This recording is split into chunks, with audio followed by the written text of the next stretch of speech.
I wanted to talk about the news that dropped today. Came out today. There's a story on Baseball America if you guys want to read the whole story. But essentially, MLB is now adopting a scouting dead period for draft eligible players. We're recording this on Thursday, September 18th. But I feel like that's huge news. It's definitely going to impact how teams operate. It's going to impact how players think about going to events.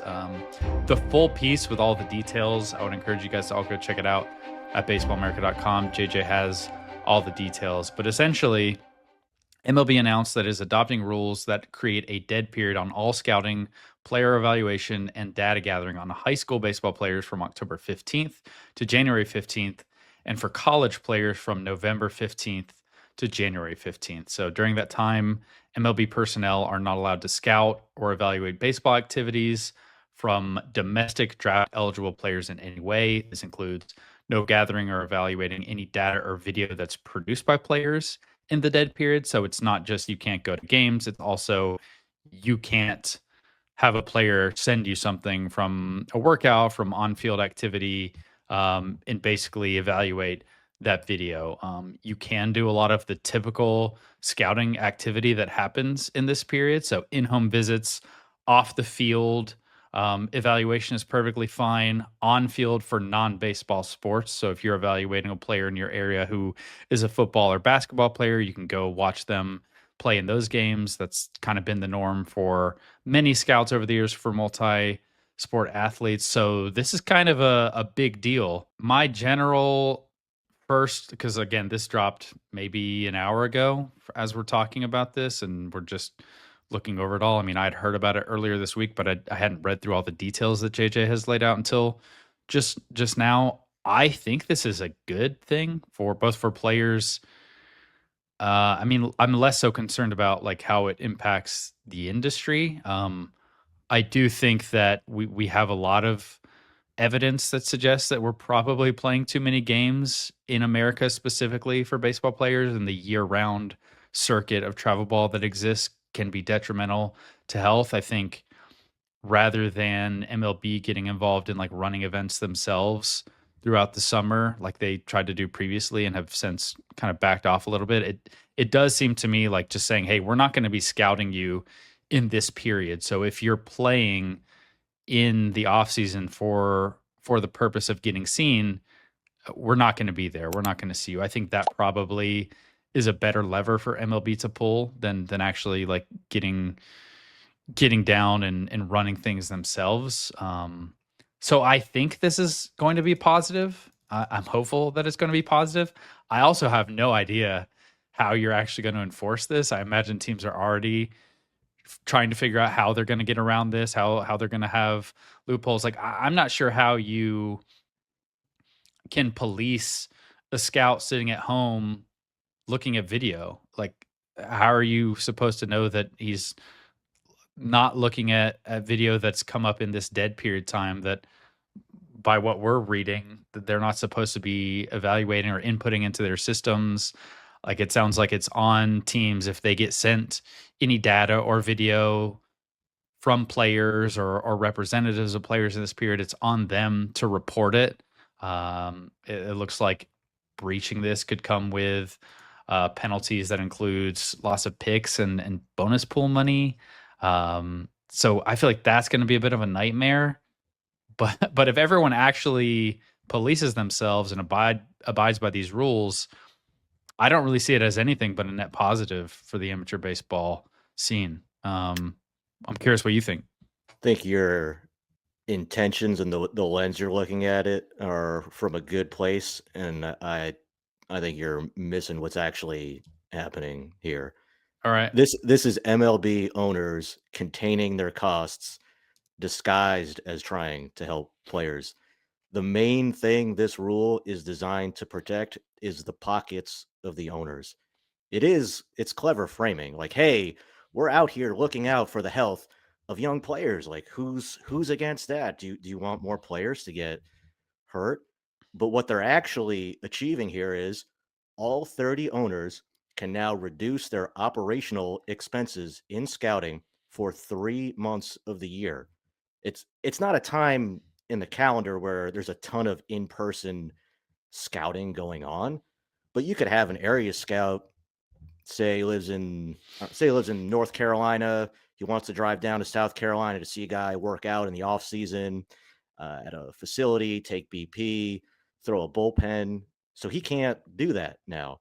Mhm. And now, okay, you're not at any competitive disadvantage if your scouts don't take those opportunities to see players practicing or working out during those 3 months because MLB has a rule in place banning your 29 other competitors from doing the same thing. So this will cut operational expenses from or for owners. That's what's behind this. It's not protecting player health. It doesn't do anything, I don't think, for player health. The showcases or the events that happen during these months, those aren't run by MLB clubs. They're typically Mhm. not even geared for draft prospects, and they don't really draw MLB scouts. I mean, like, what scouting event can you even name that happens between when Jupiter ends Mhm. from October 15th through January 15th? Well, I guess this is kind of why I wonder how much of an operational cost they would even be saving because for the most part, especially this November, it seems like the November 15th date for college is baking in some of the fall workouts that you're going to get on college campuses that are scouted. It sounds like that's still going to be allowed to happen. And then from November, December, January, really what most scouts are doing is doing in-home interviews. They're doing all of their makeup interviews with players and getting to know the players themselves. Like, I wonder how much of a cost you think this is going to save MLB. Because to your point, and maybe this does push back against my initial thought that it'll be helpful. Um, there aren't a ton of events that amateur scouts are going to in this period. This is kind of the slowest period for them travel wise. But you are right that the events that are run in November, December on the baseball side, they're not big events for like the standout top prospects we're talking about in the draft that are going to get scouted. So, No, they're run by places like Perfect Game or Prep Baseball Report, and they're mostly geared toward players who are younger than the high school seniors, really more to players who are trying to get on the radar for college coaches. And look, you can debate well how useful a lot of these are, or whether they're worth it or whatever, but they're not really for draft prospects. And these guys all have agents too who know, like, mhm. hey, if you're a draft prospect, you're not doing a lot. You're not going to those events, and they're still going to post, like, those places are still going to post video and their data that they get on social media so teams can see that. I guess that's Or if my question too is how you enforce stuff like that because technically the way I'm reading it here on the site is teams aren't allowed to evaluate anything that's created in that window. I don't know if after the window is over, if they're then allowed to go back over all that data. Like, first of all, how that works, and then I also mean, how you even I enforce suspect that. But it's like, yeah, I suspect it's more like you can't be asking a player or his agent or his coach, whatever, independent coach, to, like, send you stuff, or like a even scout even just ex scrolling Twitter in November and gets a yeah, fine for their nobody's team because a video popped up.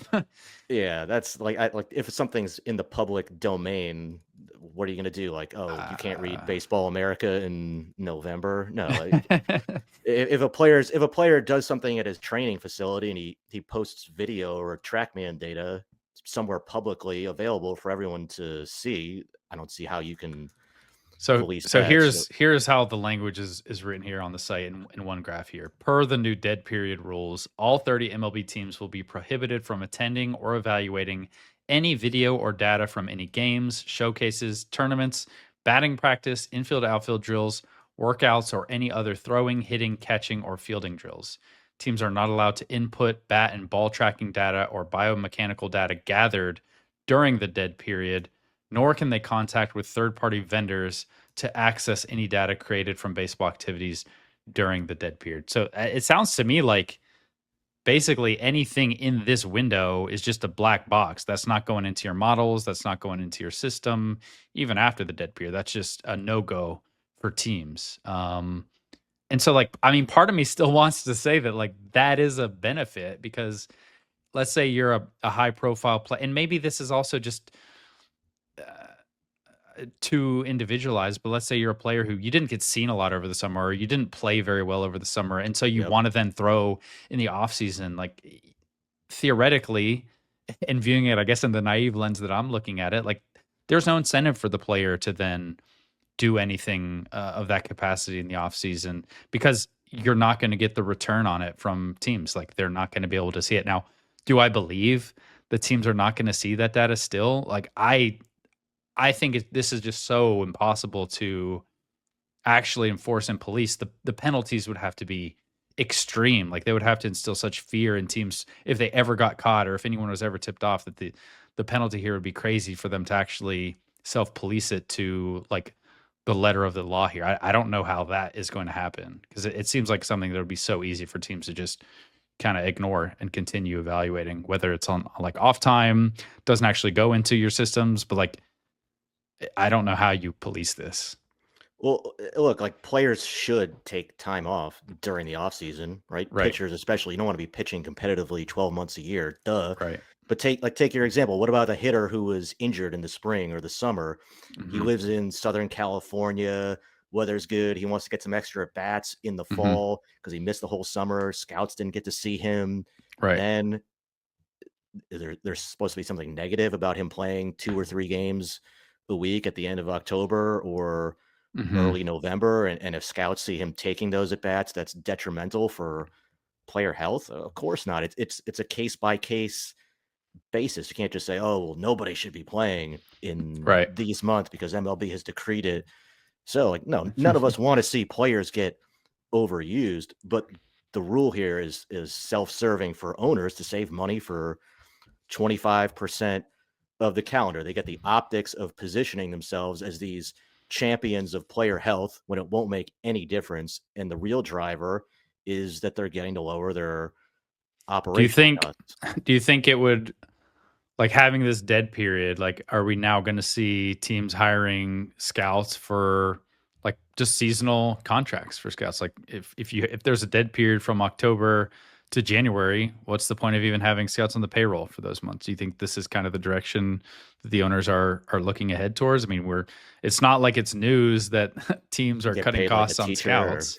Right. I mean, literally that the current teacher setup where you can get your money spread out over those 2 months, but you're not technically being paid for those 2 months. Like that could easily be a model that teams wanna follow now because of this new dead period. Again, like I still think that I hope that scouting departments realize how much value you're still gaining from all the off-field stuff we're talking about. All those in-homes always take place in the winter. Like the reason they take place in the winter is because there aren't games or showcases or events you're going to.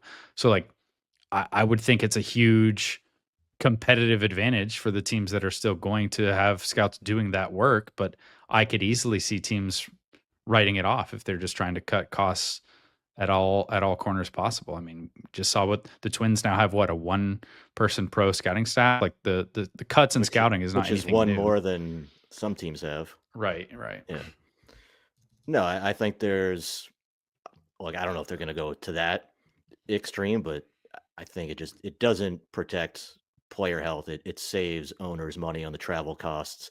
And since all 30 clubs are bound by the rule, you don't have any team that's putting itself at a disadvantage Hmm. if they were to individually ground uh, their scouts. You're cartelizing the cost savings and reducing operational expenses. Like there's just this externally framed purpose, which is that all MLB owners are out here wanting to help players. And then there's the underlying structural purpose, which is that, hey, we can all, as MLB owners, get together and save a big chunk of money from our operating budgets. I mean, why does so you can't go scout these guys, but why doesn't it exist for Latin American players? They're even younger.